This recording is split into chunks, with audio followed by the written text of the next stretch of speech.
last presentation entitled Melt-Blown Lyocell Influence of Solution Characteristics on Fibres. It is submitted by Dr. Samir Mukhopadhyay. He is a senior lecturer and the quality manager for research at the School of Textile Industries, University of Leeds, UK. He is also director of postgraduate research, training and partnership for the University of Leeds. Dr. Sabit gained his PhD in fiber physics from the University of Manchester Institute of Science and Technology. He then joined a multidisciplinary research team at UMIST as technological program coordinator. Please, Dr. Sabit.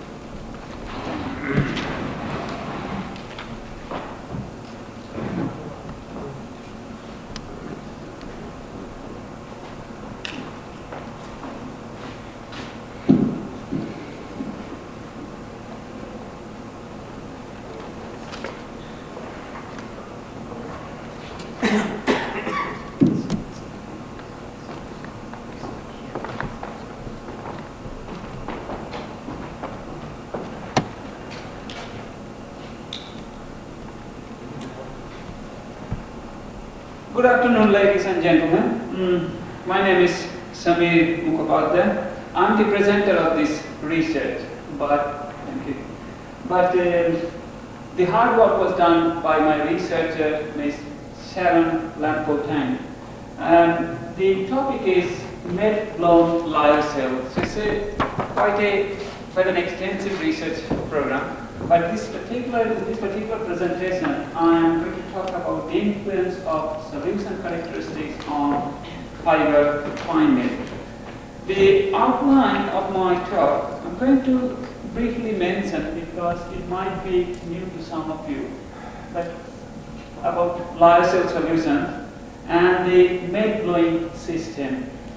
Then I'll tell you a bit about the melt-blowing of lyocell solution, some of the experimental aims of this particular piece of work, and then a bit of results, and then we'll summarize. To start with, the lyocell system, you know that the viscose is one of the oldest man-made fiber where we use the cellulose, we then modify, and then we regenerate it. And the system is rather unfriendly, environmentally unfriendly, and too exhaustive, and too expensive also. So the scientists have been working for years, and now they have come up with the very similar process using the wood pulp, using the cellulose, and doing that.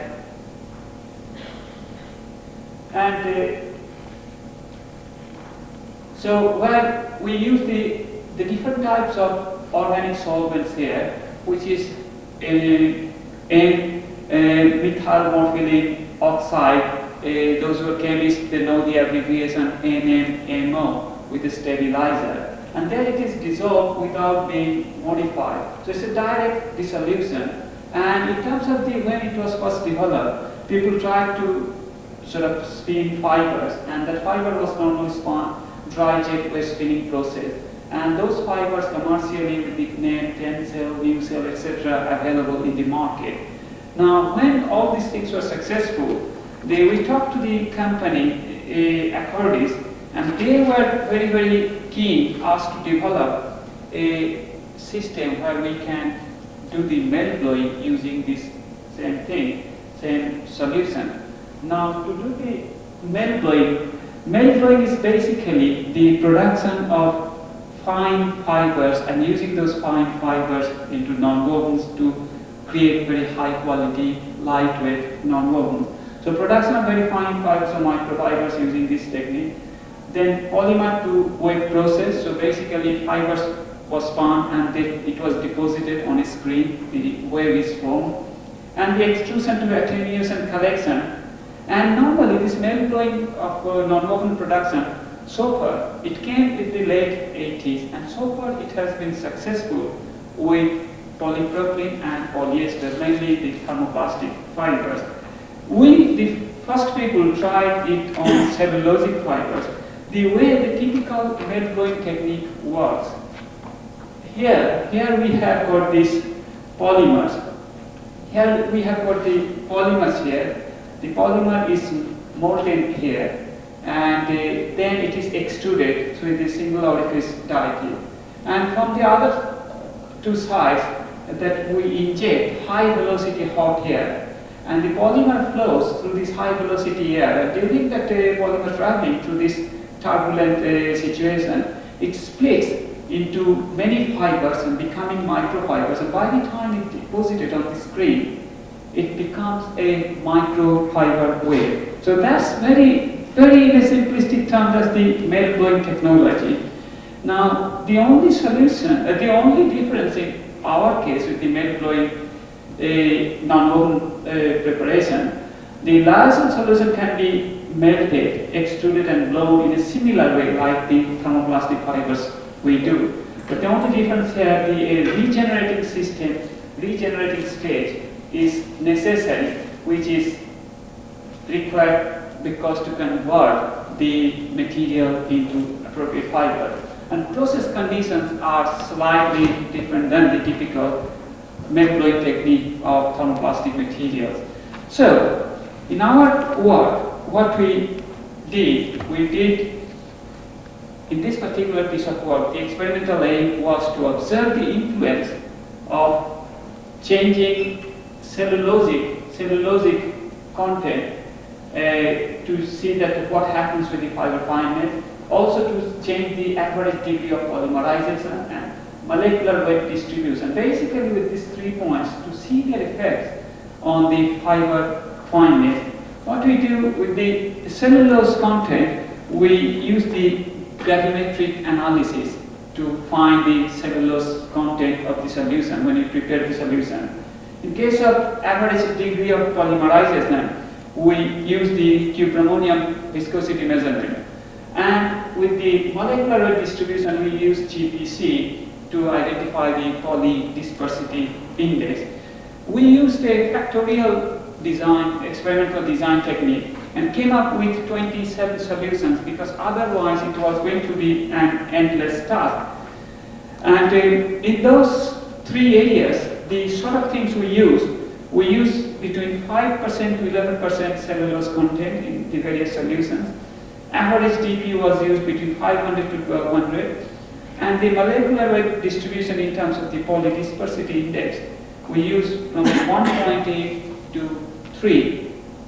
In terms of the experimental conditions that we use to extrude the fibers in melt blowing technique, we use the air temperature here, that is the high velocity air through which the polymer fibers is going to flow. It put us 140 degrees C, but we used also for the extensive research various other temperatures, but for this particular piece of work we used 140 degrees C. Air velocity was used 185 meters per second. Solution temperature where we dissolve, molten the polymer tube into at 100 degrees C, and solution velocity at die exit was 0.036 millimeter per second, and die to collecting distance was 10 centimeter. Our rig was, our experimental rig which we designed was quite simple and very similar, but because there was a difference with the typical melt blowing of the regeneration, so what we had to do, we had to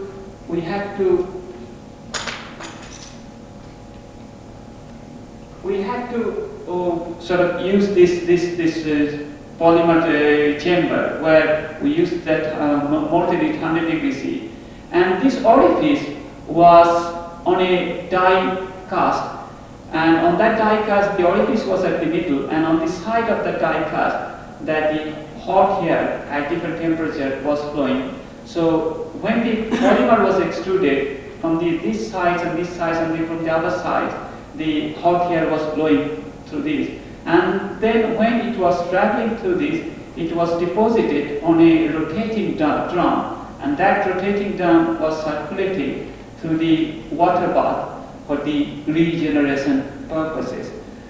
What happened? We found very, very definitive influence of cellulose content. What we saw when we take the cellulose content, we change the cellulose content, we go for the higher cellulose content, the fiber becomes coarser. And the obvious answer to this, and this is very, very undisputed observations we noticed. And the interesting thing here, we noticed also that it's not just the proportional, you increase the cellulose content and the fiber diameter goes higher. It's not. It goes exponentially, it changes exponentially, which we found very, very interesting. And you will find in our paper, which is in the CD-ROM, all the details of the various solutions and their other features. When you look into this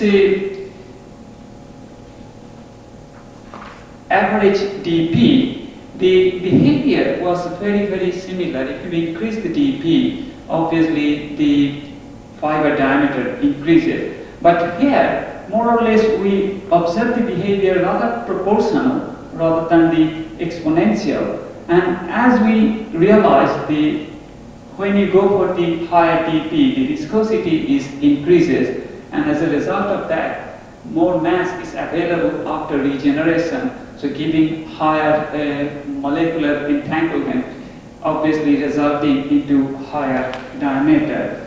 So these two parameters, the dP and the cellulose content, they were very, very distinct. They gave us very distinct features. Where we did not get very conclusive results, and that was the influence of molecular weight distribution. For your information, I should say here that we use different types of pulps, and we use mainly 3 different types of pulps which are processed in 3 different ways. One is called the Kraft process, where we use the hydrolysis technique to keep the molecular weight distribution very, very narrow.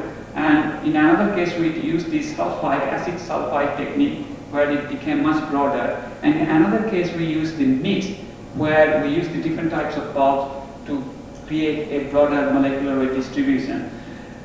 So that's the reason you're seeing here the Kraft, sulfide, and mix, and they are all there in the actual paper. What we found, the Kraft has got a very, very narrow distribution, but we found there that if we increase the molecular weight and other things and keeping the distribution constant, it goes higher. But if we change also the distribution from lower to higher, it also goes higher. Sulfide, although it has got a very wide distribution, but it goes lower. Whereas in case of mix, it goes higher. But it is not as simple as this.